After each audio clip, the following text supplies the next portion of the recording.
Welcome back to the Champions of Resilience podcast. I'm your host, Amy Gamble. Today I'm talking with someone who's not only a former Lady Vol teammate of mine, but a woman whose story embodies courage, grit, and an unshakable will to rise.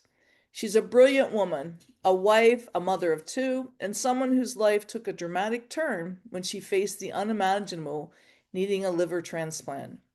What I admire most about her is not just her athletic accomplishments or her strength as a mom, but the way she has faced adversity with grace, determination, and an unwavering hope. Her story is one of fighting for her life, rebuilding her identity, and finding strength in places she didn't even know existed. I'm so honored to have her here today. Please welcome my friend and former teammate, Linda Ray Vittetoe. Hello, Linda. Hey, Amy, happy to be here and thank you for inviting me to participate. I'm so glad you're here and I'm so looking forward to our conversation today. Me as well. Awesome. Of course, I've got to start out with taking us way, way back. We won't say how many years, but many years ago when the two of us we met and played on the same team for the legendary Coach Pat Summit. Yep. And I'm just wondering how that experience being a lady volunteer in that legendary program, what kind of impact did that have on your personal life? Honestly, now and as an adult, it's the foundation for everything. I was a local girl, so I grew up right outside Knoxville, had just always played sports, and went to a really small school. Didn't have very much coaching at all. And at some point in time, I just wanted to go to camp. I wanted to be coached and learn more. And the boys coach at our high school worked with me. And so I called and I said, "Hey, I want to come to camp." And they said, "Sorry, we're full." And I'm like, "Okay." And they said, "We can send you to a sister program." And most same coaches are there. And so I decided to do that. And the next time I had a spot at the UT Knoxville camp and then just got hooked into them a little bit and played pickup with the current players and all this thing. And then so when it came time for me to go to school, I had great academic aspirations. And my parents came to me at the end of the whole process and said, "Linda, by the way, we can pay for you to go to the University of Tennessee." I was like, "I wanted to do something different." And they said, "Maybe you didn't hear us correctly. We can pay for you to go to UT." And I was like, "Okay. If I can play basketball, that would be okay." Not knowing what a crazy statement that was at the time. I was just nonchalant and naive and just full of just vim, vic, and vigor. So I was just like, okay. I love it because you believed in yourself. Yeah. You Yeah. I were just always a making kid. I that loved to team. play. I was competitive, but not talent at the level that UT was. And I worked camp and had conversations with Pat, and she goes, "You can show up in the fall for open tryouts and be a walk on if that appeals to you." Like, sounds great to me. I'm on, sign me up. I did that and was able to be a walk on at UT, which changed everything for me. To be a part of the team, it made a huge university very small. The fact that I was able to pursue my academic goals was really important. And so academics, because of my academics, I got a little bit of attention on the athletic side from it. And then because of my athletics, I got attention on the academic side for that. So it's like it became a very small campus to me. So I just thought that was super cool. I just loved it. Here I am, a small local Tennessee kid, and now in a much on a much bigger stage, playing with all Americans and Olympians and traveling. It's the first time I ever got on an airplane. Just so many stories. My family, we were just a middle class family. We've never stayed in hotels. We camped everywhere. So it's just road trips were cool because we got to eat out. Talk Right, about it. We've right. got lots of stories to tell, My but we just, favorite Western Sizzler. Remember yeah, those? I just remember Paula Towns, man, God love her. May she rest in peace. But she was so funny. Came in from South Georgia and same thing. A lot of those girls had never been exposed to anything. And so we go to this really nice steakhouse on the road. I don't know where we were. And she's trying to order. And She tells the waitress, she's very animated, and she tells the waitress, "I got some fillet mignon." And we were like, "Oh, Paul." But it was a wonderful experience. Yep. Whether I've talked to my teammates in the past week, month, year, 10 years, 20 years, it doesn't matter. As soon as you talk to somebody, it's like you just catch right back up. It's always fun. It's always laughing, always telling stories. But it was the hardest thing I ever did in my life. Uh, Between school and basketball, I would just look around sometimes at people on campus and go, "What do you do with your time?" Yeah. And what's interesting is that a lot of people don't realize that when you're a college athlete, particularly at that level, really at any level, it's really like a full-time job. Oh, it was You're, crazy. it's, I remember at the time, all I could think about was I have 24 hours a day, 7 days a week to get done the things I need to do. There was no 8 or 10 hour days. And there were a lot of times we can laugh about it now, but I would come into practice and I hadn't slept and I hadn't eaten because I had a test or two tests yeah. and I couldn't run to save my life. And Pat would just look at me and she'd go, "El Ray, did you have a test this morning?" "Yes, ma'am, I did." And she'd be like, "You're screwing up my drill. You just get off the court." And I was just like, "Sorry, Pat. I was doing the best I could do, but Yeah. you just did what you had to do." And she would just laugh. And she knew what I was trying to do. So I didn't really get in trouble. It was just embarrassing Yeah. when you It was can't keep amazing. up. Yeah. What I think is interesting too is that you mentioned this bond that we have as Lady Vols. Mhm. No, I'm a transfer. I transferred in the middle of my sophomore year, but I still have that bond with everybody Yeah. who I played with. And you can never really can't explain it, but it is a sisterhood that exists. You might have left early, but we spent so much time together and we did so many things. I remember us running together in the mornings, riding bikes. We were doing all kinds of stuff. We spent so much time together talking. I just remember that when you did leave, that hurt for a long time. Because we were close. You have this relationship because you're going through something very hard, but very rewarding at the same time. And Pat was amazing with how positive and encouraging she was, but it was so challenging to try to please her. And so sometimes I think we felt like we bonded together closer because we not had a common enemy, but had a common goal. So we were always fighting to please her and do what she wanted us to do and accomplish the things that she knew that we were capable of. And you just had to have some help sometimes. And I think that one of my favorite stories about you, and I'll tell it now, is y'all's first year. We had to come in and you had to run your 2 minute timed thing around the track. And it was different for point guards as it was for post players and whatever.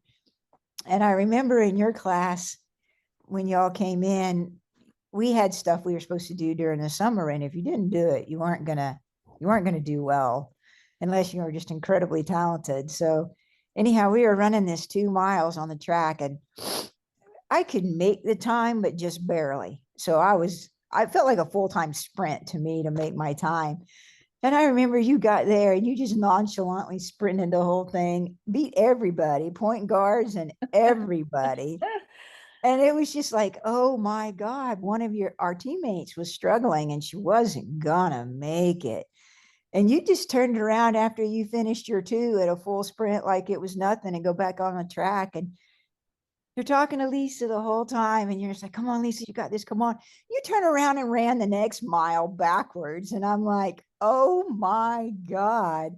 And that was the first moment that we were really together when we had to do those things. That's And right. and that was just the bond that we had, the camaraderie that we had. It wasn't about being first. It was about making sure everybody made time. Yeah, that's a great story. And we did it together. And I laugh about it because it was hard and you just made it look so easy. And not only did you make it look easy and go over there and stand and I just crushed that. You went right back out there and try to do your best to get Lisa across the line in time. And she was an amazing athlete. She just wasn't prepared for coming in. Yeah. Running 2 miles is way different than just sprinting on the basketball court. It's way different than playing. Everything about it is different. Yeah, it's If you've totally never different. Totally run different. track or Yeah. anything, yeah, it Yeah. was. So I want to pivot a little bit and I'm thinking about you and my perception of you and knowing that you've always been a really strong and grounded person. And I'm just wondering, where do you think that inner strength first came from that you Uh, had? I just think it comes from my family, 100%. My mom and dad both were very hard workers. They were great character people, really encouraging, let us make decisions for ourselves, encouraged us with what we chose to do. I was never fussed at for doing well in school. A lot of times I felt like they didn't even act like they cared. It was just like, okay, it was just expected. So there was never any pressure to do anything. It was just like an expectation of do your best and whatever happens. And so academically in sports, I laugh. I tell people in high school, I had to fight. I had to fight my parents to play. My mom did not think that I needed to be playing basketball. She just did not. I don't know. I don't think it was a female and organized sports thing. I just don't think that she grew up with that. She grew up on a farm, so she just didn't think I needed to be doing that. Sure. They came to every game, away game, home game, whatever. They were always there. And I just remember looking up in the stands, and I would make a mistake and they would just sit there. For me, I would crush it. I'd get in the car. I was so proud of myself. And they would be like, nothing. No, no, way to go. No, you look awful. No, but they were always supportive of everything I did. And I definitely think that's what it's from. It's just growing up in a family. I had an older sister, a younger brother. We played together. We did everything together. We did everything as a family together. Yeah. So I definitely attribute all of that to my mom and dad. So after you left school, you ended up getting married to Chris, and you have two wonderful, amazing children, and now Hmm. you're a grandma as well. And Yeah. so before you ended up having these, what I would call like life-changing health challenges, what did your life look like? After I graduated from UT, I worked for a year and then I went to grad school for 4.5 years. Dated Chris the whole time and then came home, got married. And then after a couple of years, I started working in his business. So we then built a business together, a very successful business. So we were working like crazy. I say when you are self-employed and you own your business, you're basically feeding a monster. And the more you feed it, the more it eats. And that was what we did for raising two small kids and then had our kids at the shop. We had a metal fabrication shop, so a welding metal fab shop, very small, but we had a lot of equipment, so we did a lot of big jobs. So uh, we're very blessed, very successful. Yeah, so we worked and we raised our kids with us at work, and that's what we did until just a few years ago, really. So then you ended up like retiring from the business, selling the business, and Yeah, life happens. Chris and I got married a little bit later. Our parents were married and had kids a little bit later. So our parents were older. And then so all four of them were the same age. My mom got dementia. And so had to take care of my mom and dad. So that was 5 years pretty much. My brother and sister weren't in town. So busy taking care of mother and daddy, doing the best I could to keep things together at work, doing the best I could to keep up with kids. And then my parents passed in 2018, I guess, 2017, 18. Chris's parents, same thing. We started dealing with them being had dementia and old and in poor health. And yeah, so after taking care of my parents for a while, and you know what that's like, you were taking care of your mom, had no knees for a really long time. I decided to have my knees replaced. So I had that surgery right after my parents both passed. And then I guess coming back from that and dealing with that is when they discovered that there was something up with my liver, but nobody ever looked at it or did anything about it or told me about it.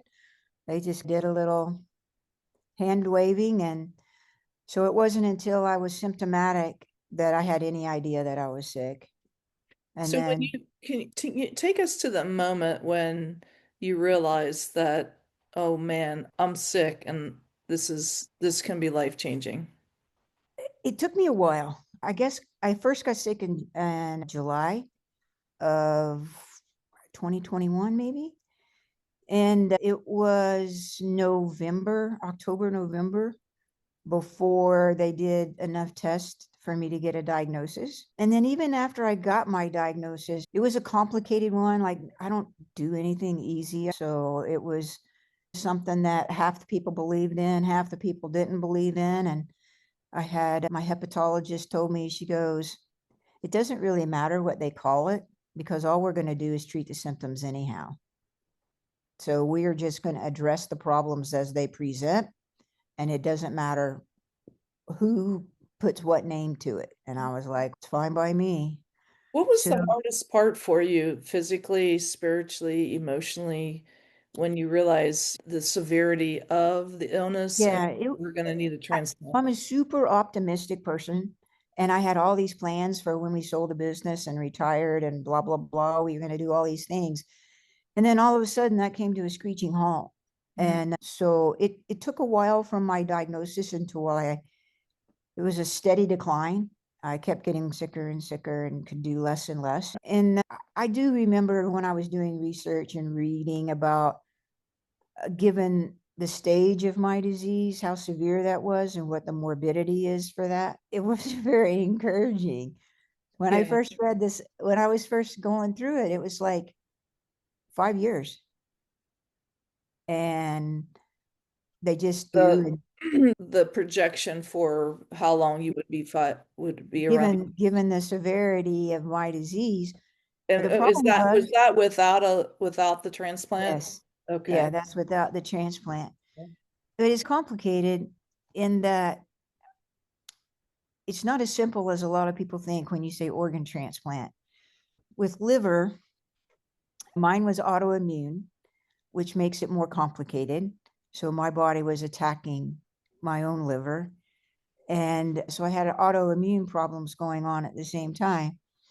But because I was young and very active and healthy compared to a lot of people that have liver disease, I was pretty far down on the list. And if you don't have so many hospitalizations, and if you don't have this, and if you don't have that, you're not a candidate. You have to be super sick to be able to be eligible. And there's a score that they go by that's off of your blood work and everything. And mine just wasn't high enough. Problem is with liver, it affects so many other systems. And so every other system starts to fail. So by the time you're eligible for a liver transplant, everything else is gone. Yeah. So it's hard to think about, I just have to sit here and wait to get sicker before I can get better. So emotionally, that was a hard part, was just having the strength of mind just to deal with each day as that day came and not worry about anything else. And then I just got super lucky. I truly believe that I have had a blessed life, that regardless of what your faith is, I do believe that somebody upstairs is looking out for me. Because my complications that I had, my doctor finally said, Linda, I will submit your name and see if we can work you up for a transplant. I'm like, okay, sounds great to me. I'm tired of having to deal with this.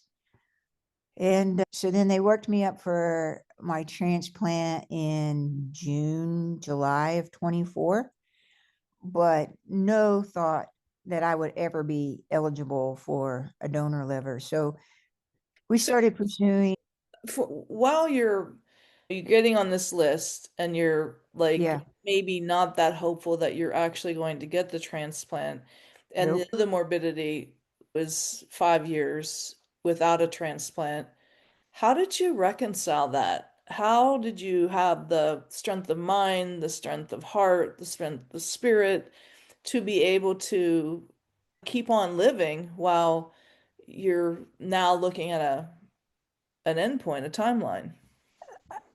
I don't think I I don't think that there was a process there. I would say if I had to answer it honestly, I would say I'm simply that's the way I'm hardwired.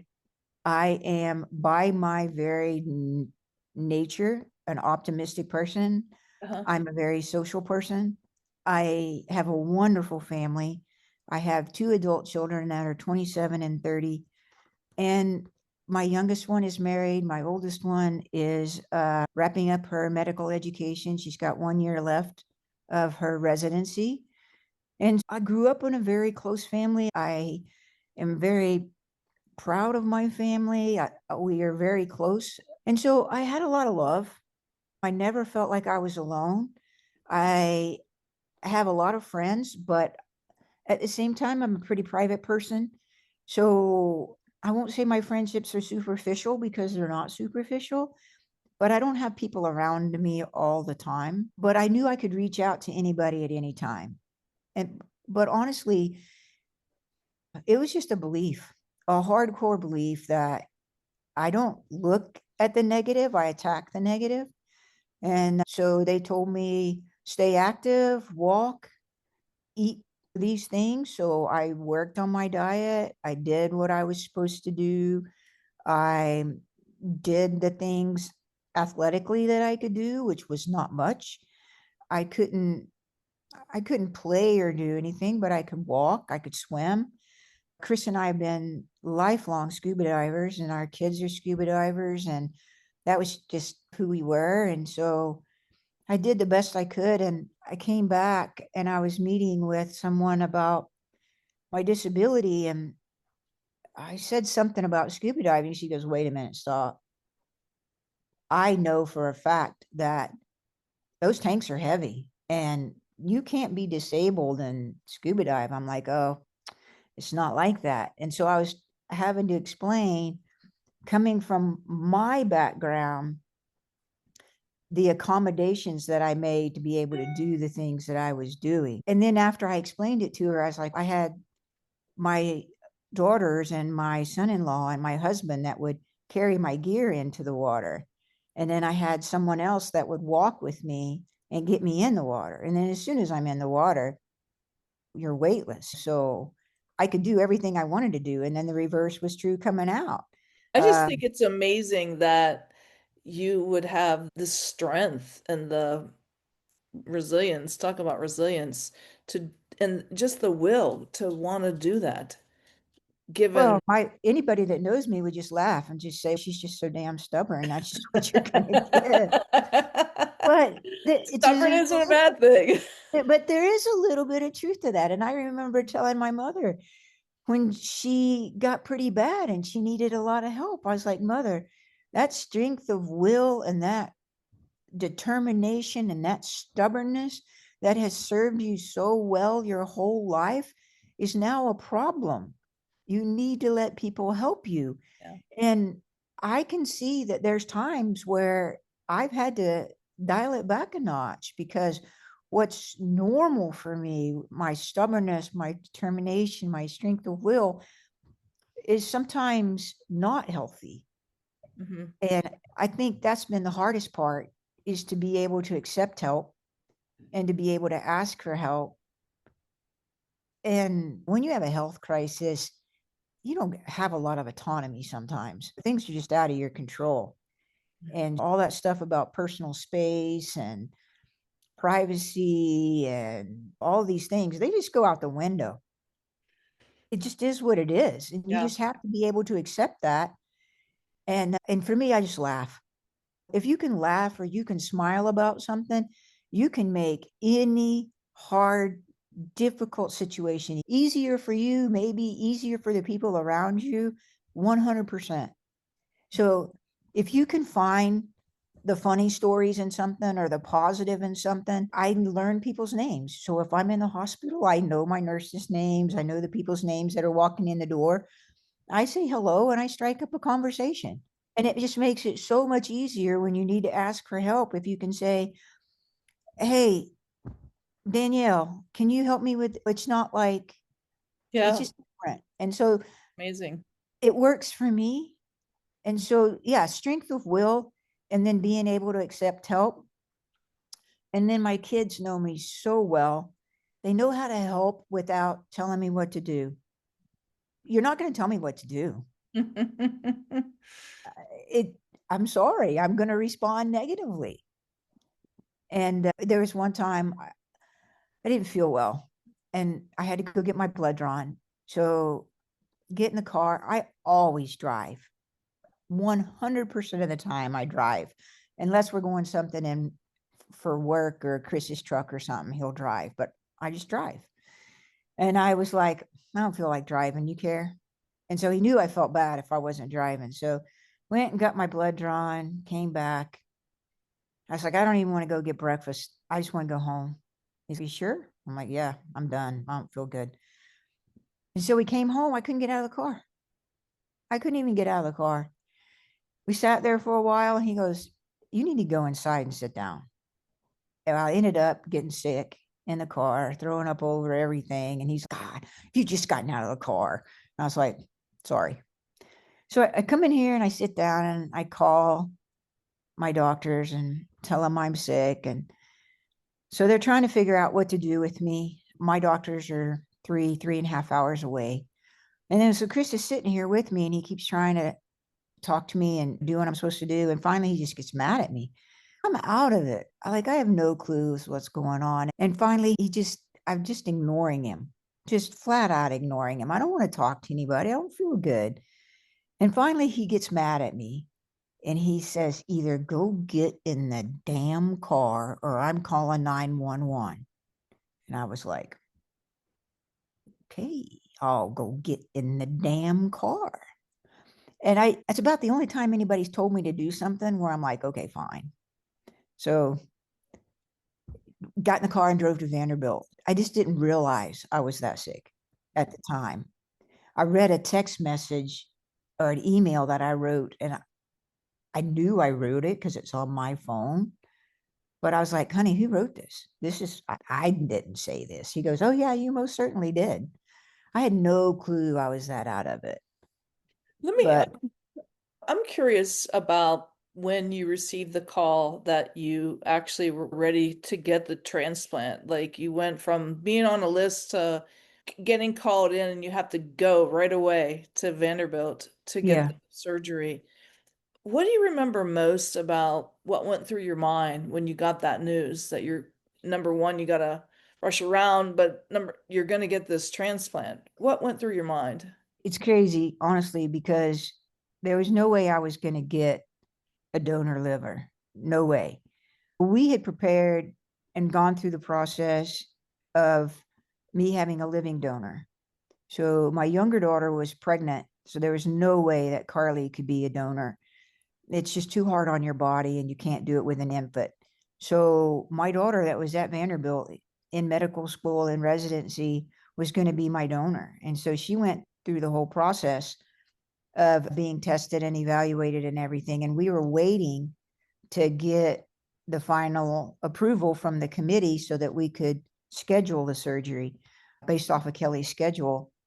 And we just never could get the approval. They would just never, the committee would never meet to make that decision.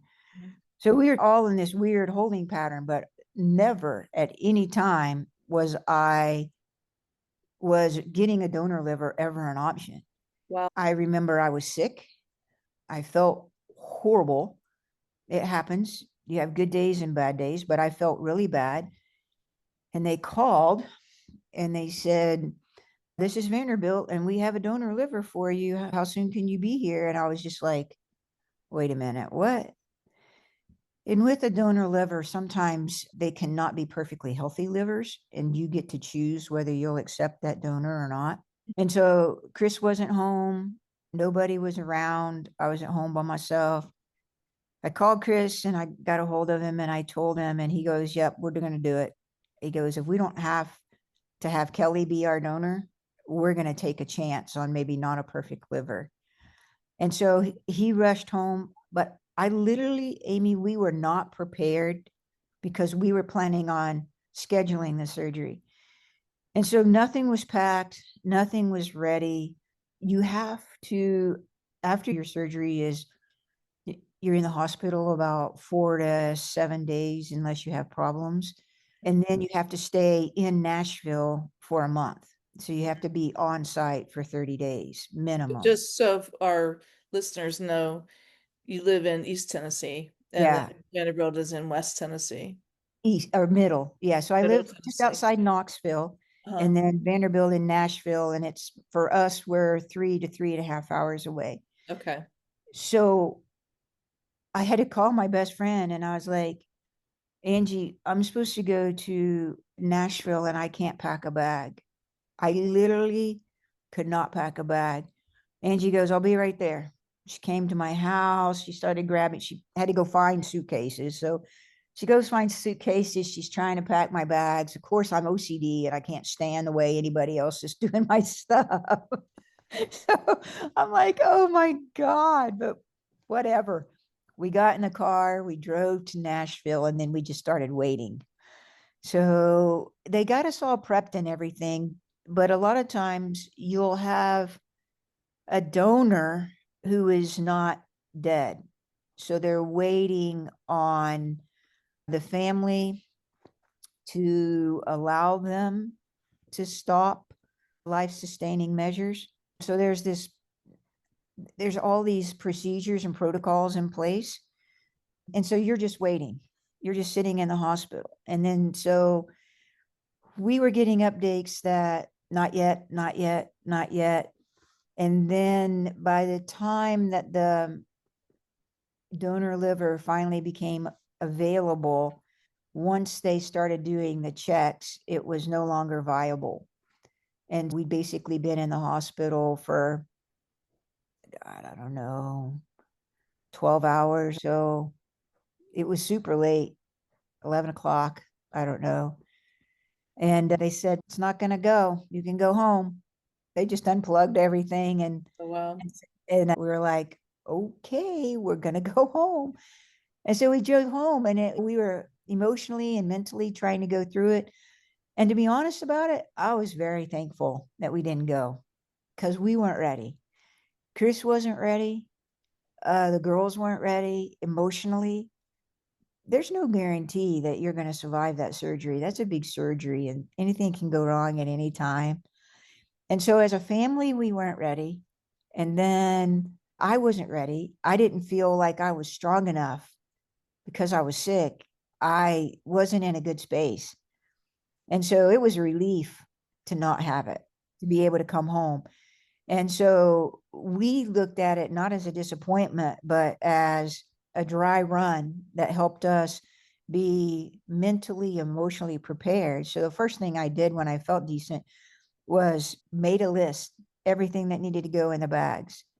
And we had looked at Airbnbs and stuff. They have a lot of housing arrangements possible, but we had family, so we wanted to be able to have our family come in. I didn't want to live in a dorm room or a hospital room or anything like that. I wanted to have space to be outside and stuff like that. But if you don't know, if you don't have a surgery scheduled, you can't rent anything. Yeah. And so there was a little bit of anxiety about where we were going to stay because you only had 3 or 4 days once I got there. So Kelly was the one that was taking care of all of that. And so I had to go back to my liver doctor for a checkup. And she laughed and she said, I see that they had a liver for you. She goes, that shouldn't have happened. That was a one-off. That I don't understand how that happened at all. You better not expect that to happen again. And we just laughed. I was like, yeah, I don't know what that was about. They called us, we went. We had an appointment. It was fine. Drove home. We got home about 4 o'clock in the afternoon. At 7 o'clock, I get a call. This is Vanderbilt. We have a liver for you. Oh my gosh. I'm like, you got to be kidding. You couldn't have let us know while we were still there.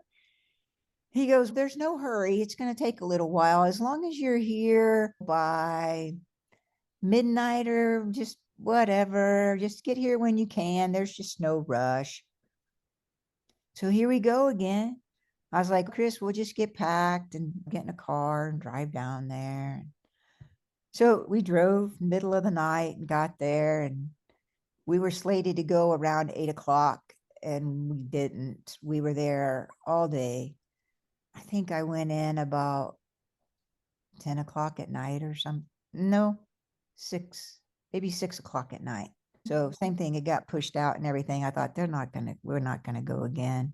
But yeah, so we were just all laughing about how it wasn't supposed to happen, but there's so many different protocols. But I was on the transplant list, so as I was a viable candidate. And then the transplant surgeons have some discretion about who gets what liver, as long as it isn't taking away from anyone that's higher up on the list. So you had your transplant earlier in 2025 this year? Yeah, January 29th, 2025. 2025. And how are you Yeah. doing now?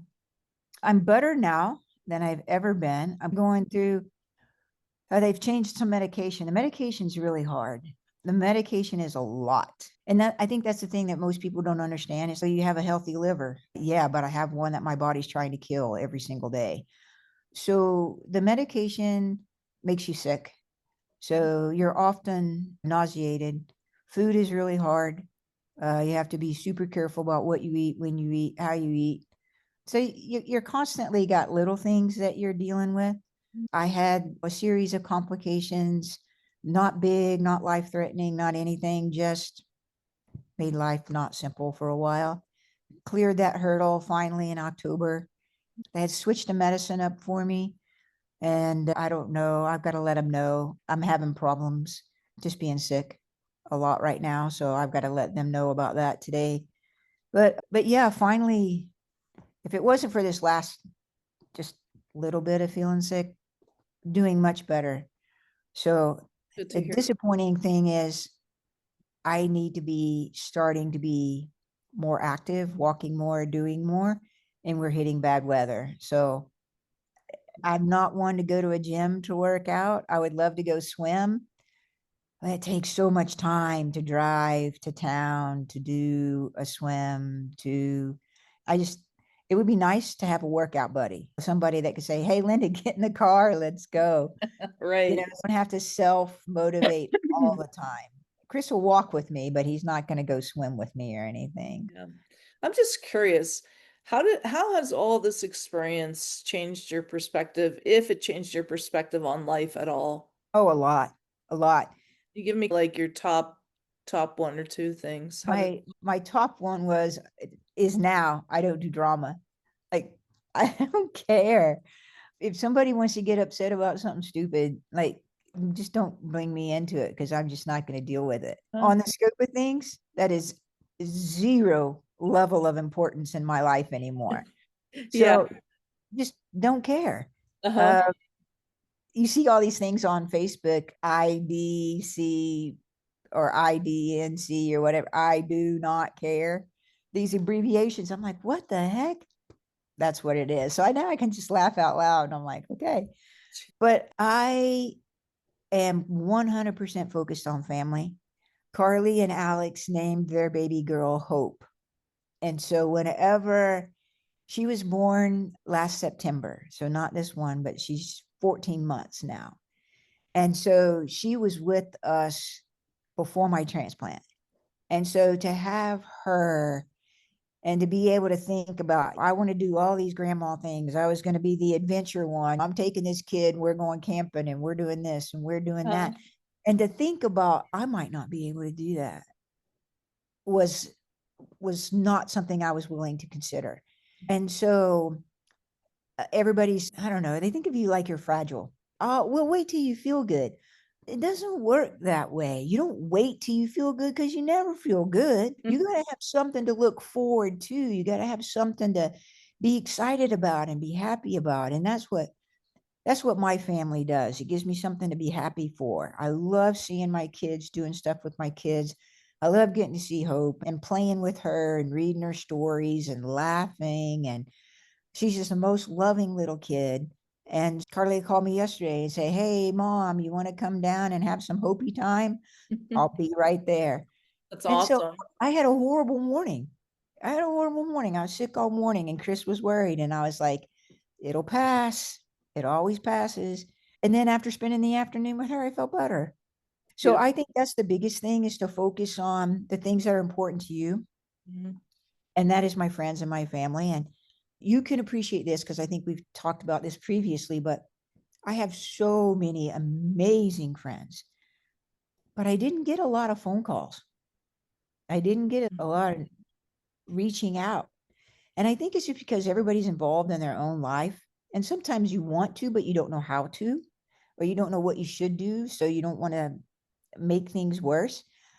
And so I would be not hurt, but wondering, why do my friends not call? Because when I was talking to somebody, I was happy. I was feeling good. I was laughing. When I'm sitting here by myself, it's not always the same thing. Oh, And so I thought, that's stupid, Linda. Don't think like that. You need to call somebody else who is on your heart to talk to. Who do you think needs to hear your voice? And so whenever I would start to feel like I'd been forgotten because I couldn't do the things I used to do, that's what I would do. I would think about, who do I need to go visit? Who do I need to talk to? And I started doing that. I try to make myself do that. it's very interesting because that's clearly a shift in mindset.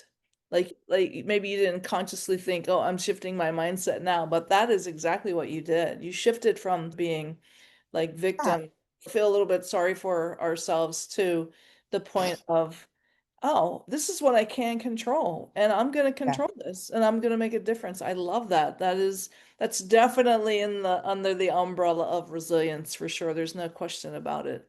So I think when you are a strong, private female that's used to taking care of things, used to being a problem solver, used to being the one that pretty much sets the schedule, sets the dynamic, all of those things, you sometimes forget that you don't live on an island. And if you don't have a friend that you can talk to about that stuff sometimes, then you're missing a huge blessing. And so I thought all of the crap that was going wrong with me was because of my disease.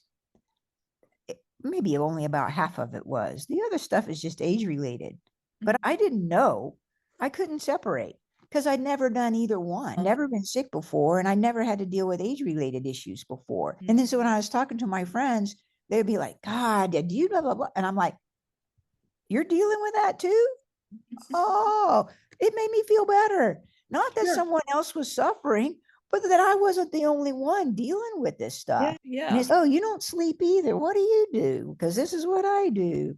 And it's, oh, so when you can't walk, what do you do? And it's, yeah, Yeah, I think you bring up like such an important point of how necessary it is for us all to stay connected to someone, to other people, because there's nothing worse than feeling all alone in the world and feeling as if that's happening to you, that you're the only one. And that you have to do it by yourself. Just because you always have doesn't mean that you have to now. And it's not that you're weak or that you need somebody. It might be that somebody needs you more than you need them. Mhm. But just to know that you're not in it alone, just like with our basketball team, we did not have to go through that on our own. That being broken Thank down and goodness. built back up, we did it together. And if Right. somebody was struggling, we remember teammates. We laugh about it, but there were times where you felt like, oh God, this is my week. Really? And we all could see it. Oh, it's so and so's turn this week. And then so you would do all that you could to prop them up while they went through that really difficult week with Pat. And it's the same thing now. When you reach out to other people, then you're making it easier on yourself. And So true. and it's hard sometimes when people talk. It's like they'll say, "How you doing?" "Fine." "Can we talk about something else?" "I don't want to talk about being sick." Yeah. I have to live with it every day. Can we talk about something else? And my question I ask everybody, what are you doing for fun? What do you do for fun? Can we do something for fun? And so I have this list on my phone of things I want to do. And Chris will come in, he goes, okay, what are we doing next? We got to wait till the weather does this, and then we're going to go do this. So I want to go camping. Okay, let's go camping. I said, I can sit there just as well as I can sit at home. I love it. So we Love go it. camping. We went for a train ride. I can go for a train ride. I'm not having to hike it.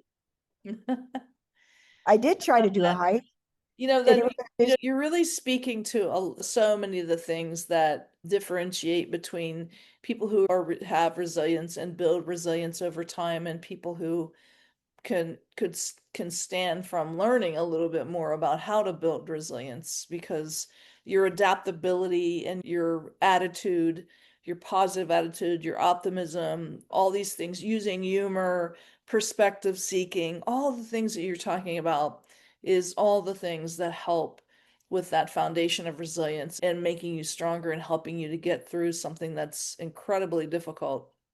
But you've been a champion in the way that you've done it. And I'm just grateful that we had the life connection that we had and that we still have an incredible friendship even to this day. Yeah. I do think, I don't know, I would always say that I've always been confident, but sometimes confidence is probably not the right word. I think being clueless is, I didn't realize how I appear to other people sometimes.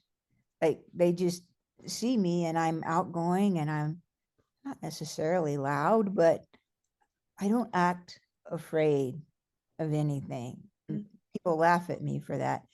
I think if you have low self-esteem, it's so much harder to ask for help or expect that or something else. I just think a lot of times people are wired in such a way that makes it easier for some than for others. Yeah. And I would honestly say the way I was innately wired made it easier for me to fight and be positive and to reach out. And I think other people might struggle more with that. But Mhm. I would encourage anybody, no matter what type of underlying personality you have, to know that if you can make the first baby step to talk to somebody, to smile at somebody before they smile at you, you'll be amazed at the response that you get. Mhm. Looking somebody in the eye and saying hello. Maybe nobody says hello to them. Maybe they need that. So I would say, even if you aren't comfortable doing that, just to try tiny little experiments. Hold the door for somebody, smile at somebody, say hello, say thank you. My daughter is a very quiet person. She observes things before she actually jumps in. She's not afraid of failure, but she wants to do everything perfectly. And so her career path has made that very hard to do Yeah. everything perfectly. It just doesn't work that way. And so, in order to survive and be successful, she had this mantra that she says, fake it till I make it. And I think we all need to take that to heart a little bit. So even if you don't feel comfortable Mhm. reaching out or talking to someone or walking around with a smile on your face, or because you think it sounds stupid, try it. Go to a park and walk and smile at everybody you pass and then see how you feel afterwards. Yeah, that's good advice. I think what's difficult about the whole asking for help thing is that when we ask for help, it makes us vulnerable because we can set ourselves up for is that person willing to help us, number one. And number two, it means that we need a helping hand and we're relying upon someone else. And so I think that I know, at least for myself, I haven't been the greatest all my life in asking for help and certainly trying to do a little bit better job of that.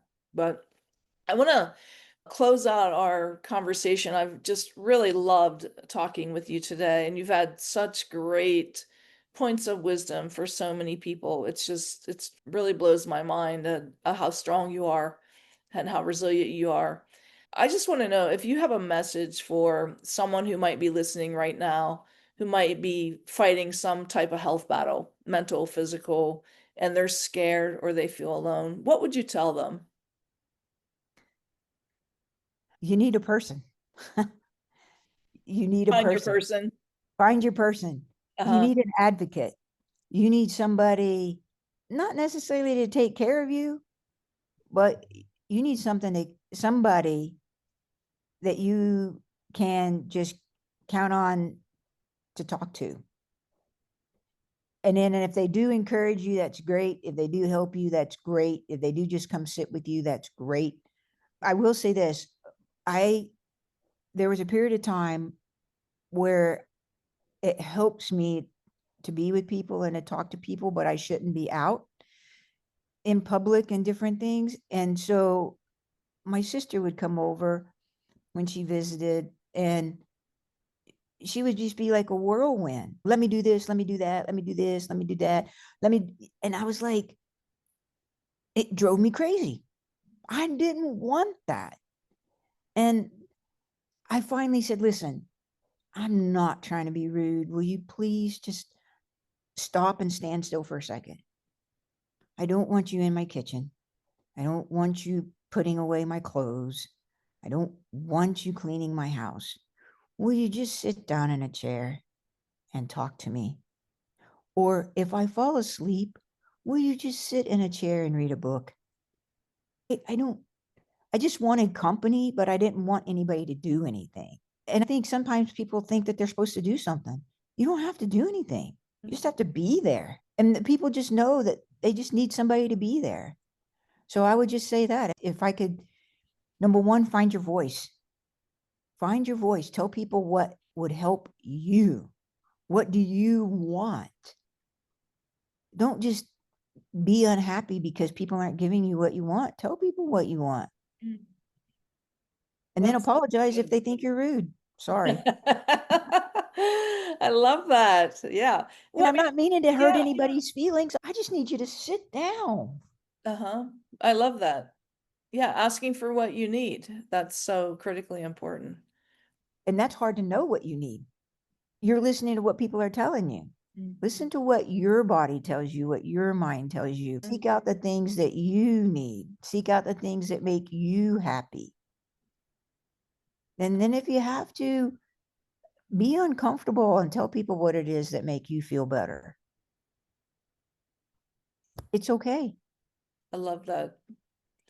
Linda, you are an amazing person and I love you Amy, it's dearly. been so much fun. Thank you for My having me. forever Lady Vol sister. Say thank you all for watching Champions of Resilience podcast and look forward to catching you on the next podcast that we have upcoming. And thank you so much. Hope that you had quite a few takeaways from today's episode. Take care.